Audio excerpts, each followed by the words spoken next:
Hi, I'm Riley Hobbs, a senior at St. Anthony High School in Long Beach, California, and I'm currently a part of its ocean science class as well as its scuba program. California is just at the water's edge, and the ocean calls to me, to all of us really. The beginning of life commenced in the ocean, and throughout histories of generations on Earth, the ocean continues to be a source of life.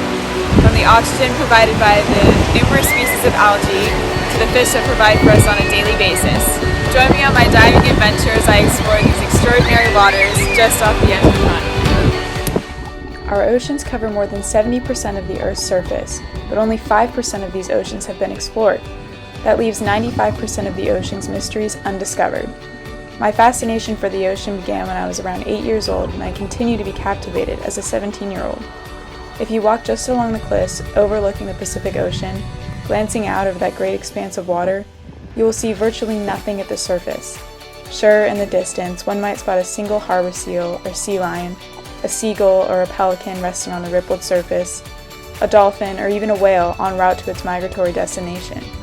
But when standing on the edge of the sea, it's difficult, if not impossible, to comprehend the immense underwater world just off the coast, where life not only exists, but flourishes. Now you might be thinking, how are we supposed to explore this underwater world that you speak of when we can't breathe underwater? The answer to that is scuba diving. The word scuba stands for self-contained underwater breathing apparatus. It's what gives us air-breathing mammals access to the entire underwater world, and it's accessible to almost everyone. Scuba is what introduced me to the fascinating underwater world just below the surface, and because of it, my passion for this world continues to flourish. As we use it to drift below the surface, we see almost instantly that the ocean teems with life. Some of what we see is familiar.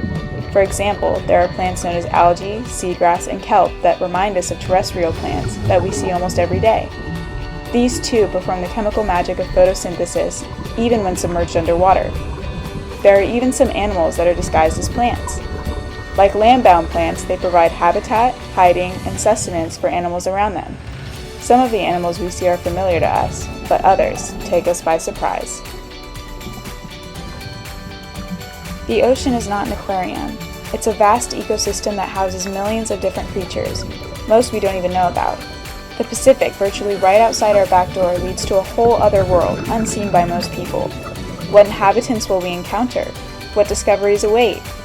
The famous oceanographer and explorer Jacques Cousteau once said, "If I knew what I was going to find, I wouldn't have gone in the first place." Jacques Cousteau likes surprises. And so do I.